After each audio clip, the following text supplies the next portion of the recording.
Alright, so earlier this week, I was finally able to get Buu Ultimate Gohan, and his showcase actually was released today on my channel. It's an edited full showcase. If you want to go ahead and check it out, would be appreciated, and let me know what you guys think. But of course, this video is a tier list. Now that I've been able to use Buu Ultimate Gohan for the past 3 days and things like that, I've gotten a good idea about how he works in game, how good I think he is, and everything like that. So we're gonna go ahead and put them on the existing tier list that I made. Call it, I'm kind of calling a top 10, but it's more than 10 characters. So this is the kind of the tier list I made here. We're also gonna make some adjustments because the last time I did this was when TEQ Beers came out. But then since then I've had more experience with Slug's team and everything like that. So we're gonna go ahead and make some quick changes before we actually dive into Buuhan himself.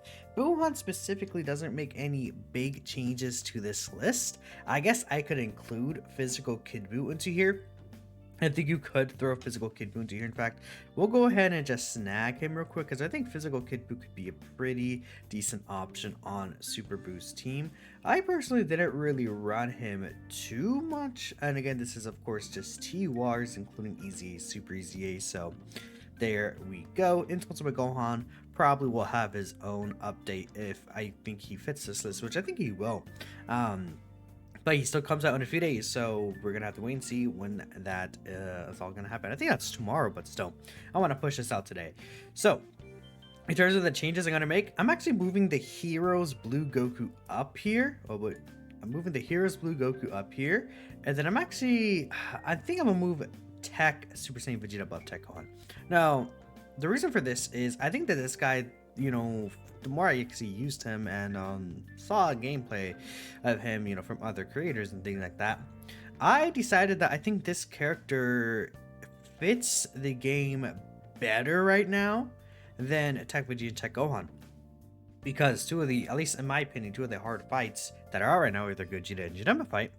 And this guy does way better early on than those two do. And those two, I think, in longer events can stack up to become stronger overall. But I think that's Blue Goku, you know, especially if you consider, you know, his active skill as well, that could give him a defense boost. He could be usable for pretty much 3 separate turns. And by the time you finish that, if you go into like a 4th turn, that's like turn 8 or something. And it's like not very common for that to happen. And he still just has the Garden 40% reduction. Rainbow, he's not Rainbow Origin, he's STR Orb changing, which, you know, could be helpful, but he also has a really strong leader skill. I do not want to discount that really strong leader skill.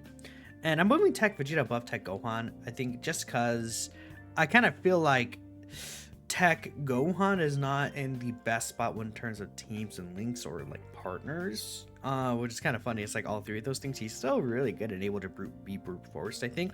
But I think TEQ Vegeta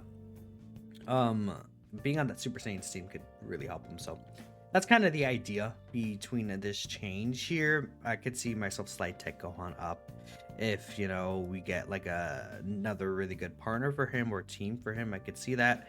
I don't really think I'm changing anything else besides this, though.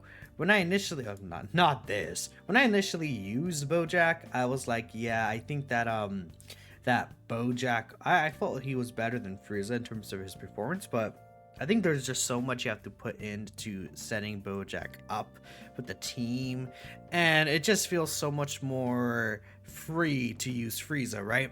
With his restrictions and him also being a pretty like relevant slot 1 character. I think like he's a pretty nice slot 1 character on Slug's team. I have found quite a bit. Sorry to take a sip of my coffee there because my throat started drying up, but I just feel like Frieza, he's really good, man. Frieza is so absurdly good. I think the only issue with him is like Goku Frieza. At the end, he's type disadvantage and he loses his full passive. It could be an issue with Frieza in that fight. Bojack, though, I think, you know, you could have issues in the Gogeta and Janemba fight together, though. Either way, they're both really good. And then STR Broly, I don't think I'm really going to change anything. In fact, I keep, in my mind, I keep debating moving STR Broly a little down. But I think I'm going to keep him there. Just letting y'all know in my mind, I'm thinking about it like just a little bit. Just because early on, Goku Frieza lock him slot 7 turn 1 is a possibility. Not a common thing to happen though. Goten and Trunks I think I'll keep here, especially because they're added to Majin Buu Saga, so they have a lot more value now. We could get some sort of Fusion Gotenks that would help them out, but I don't know. The Part 2 LR, by the way, doesn't look like it's a Fusion character. It looks like it's probably like just 3 character IDs from, based off of the the character IDs that we found. This is a random ass like thing to just point out in a tier list video, but yeah. Okay, before I get off topic, that's really it. Let's talk about Buuhan now. Then we'll put Kid Buuhan after. I think we could discuss that because it's the biggest point of this video is Buuhan. So again, I fully reviewed him earlier in today's video. Man, this guy's really good. 50% support, guaranteed crits, pretty good defense overall. I would not say great defense, but I had this guy, like a rainbow version of him, was able to tank Gogeta's super turn. Well, okay, let me not say tank. He was able to live Gogeta's super turn 1. Now, he did take 650k, which is still a lot of damage. But turn 1 Gogeta super from the base Buuhan, I mean, like, he lived and he's supporting. So I actually was pretty impressed by that. Considering that this guy is designed to be like a floater character that doesn't necessarily like tank supers, right? But he's still able to eat a good majority of supers in the game. I mean, I say this, and then I had him in Goku Frieza tank the 17 and Golden Frieza super attack for about like 125 or 175k, and that was like them on turn 3 when they've gone like a few of their attack buff up, so that could start making them hit pretty hard. Now that is with Super Buu's domain up, and that tanking against, or that surviving against Gogeta was also without a domain up, right? So those are things that you do need to consider, because that domain giving 30% to Majin Buu characters essentially is really good. And even this 15%, bro, it's very, very powerful.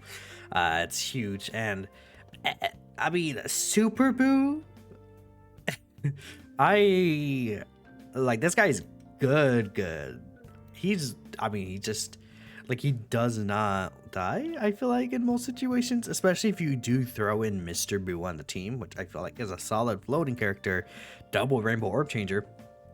You could set up this guy's orbs the next turn, like AGL to tech, so if you're able to set up AGL key spheres, you're looking pretty good too.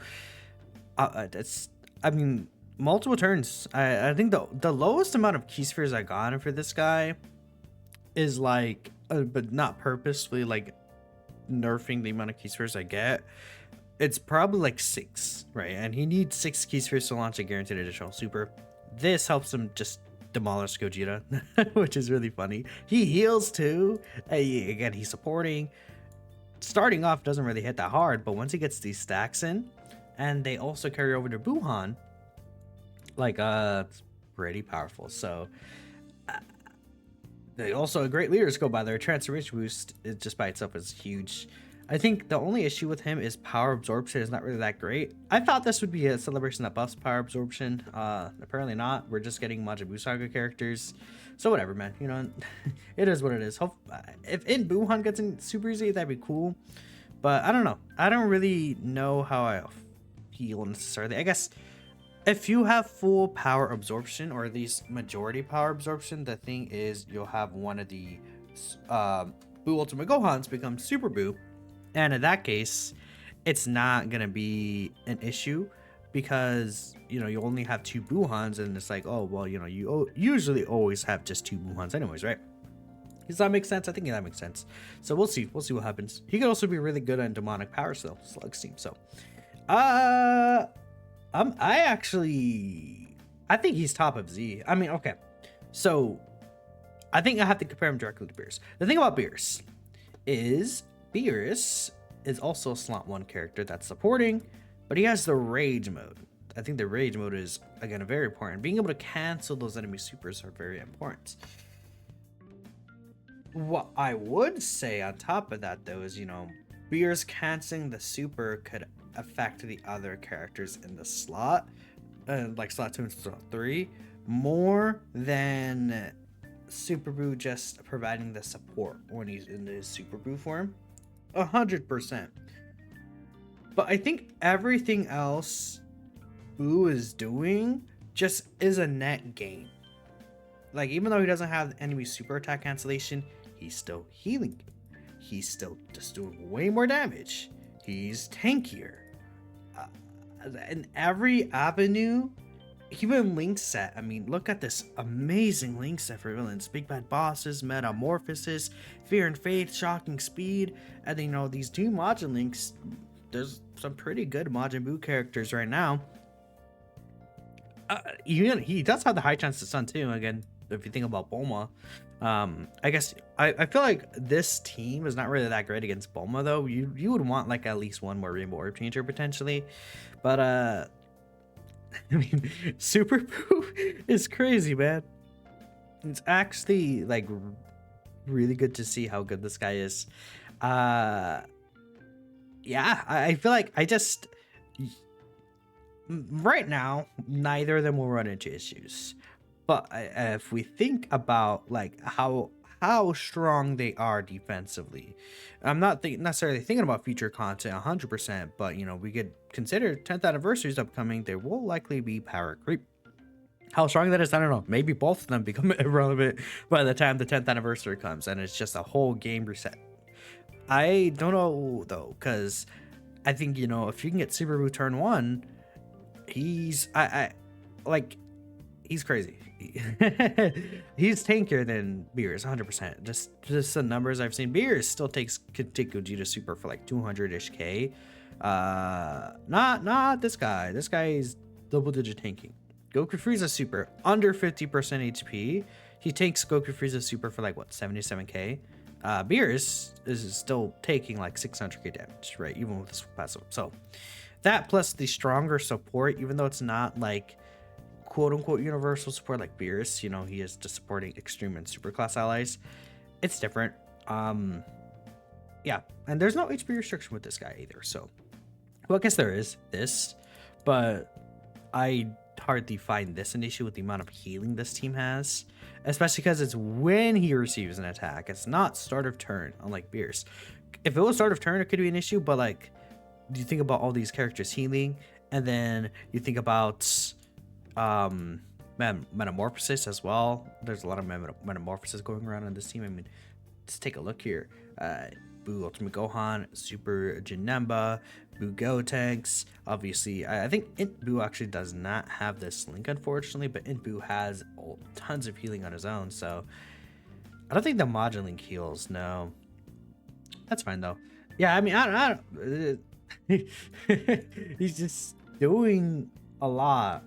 So much, man. He's actually just kind of crazy.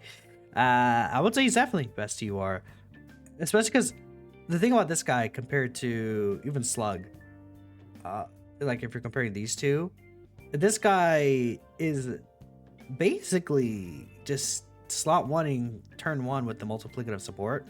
Slug is really good, and Slug is individually better than Buuhan. I could definitely see, like, if it was just Buuhan by himself, I probably wouldn't even have him here, like just considering Buuhan by himself. But it's really Super Buu, the Super Buu portion of the card, that pushes this guy to the next level, which duh, you know, that's the whole point of the card. But I think you guys understand what I'm trying to convey here, because you're always going to be stuck on his team with just one of the Buuhans. You can't have both Super Buus at once, so that's also something you could consider. Was like, if you have two Slugs, it's kind of different, right? Two Slugs together, you know, neither of them will be in as danger as much as the one Buuhan compared to the one Super Buu being completely safe, right? But yeah, I like this guy. He's also, again, uncontrollable power. Really good buff. He's on that team. He's on demonic power. I think you can make him work on Slug's team, right? He's not restricting to categories per se in a bad way.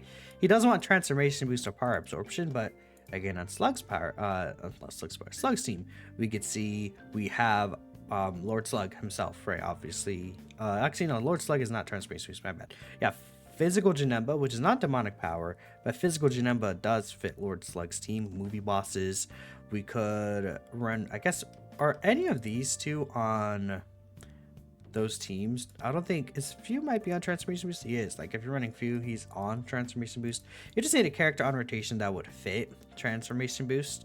Power absorption. I mean, yeah, like this guy's not on there. Like again, if you're on like Tech Broly as one of the slot ones on the team, like let's say one of your slot ones is Tech Broly, and then the other slot one is physical Janemba, and then you have Buuhan floating, giving big bad bosses and support to slugs. Like that works just fine, right? There's no issue there. You have to set up the rotations, but that's definitely not an issue at all. But yeah, I mean, taking a lot other strong recent transformation boost characters, full power Frieza fits the team, Bojack fits his team, and Broly actually is also on transformation boost. I didn't even know that. For uncontrollable power, that's also really good. Yeah, like double in Broly team, you have this guy floating, giving 50% support. I should try that. That should be a video. Anyways, I'm done here. Let me know what you guys are thinking. Physical Kid Buu. This is tough because obviously in short defense he sucks, but he's providing a lot for the. I think is it not 70% support? Am I crazy? Like I'm not crazy that it's 70%, right?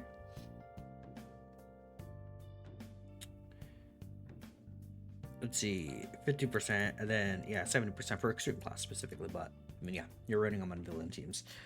70% support, and then he can get up to 60% reduction. He does heal at the end of turn. I just having to get hit 4 times could definitely be an issue. But with this Buu team, it's a lot more manageable, I would argue. And you know, in Goku Frieza, it's not really that big of an issue compared to like some of the other teams. I'm gonna put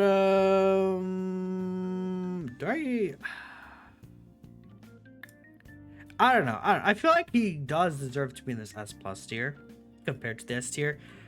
I don't know how high I would move him, because Vegeta, I think like this thing about this guy is like he is also remote changing. Turn 1, he has the dodge and the damage reduction.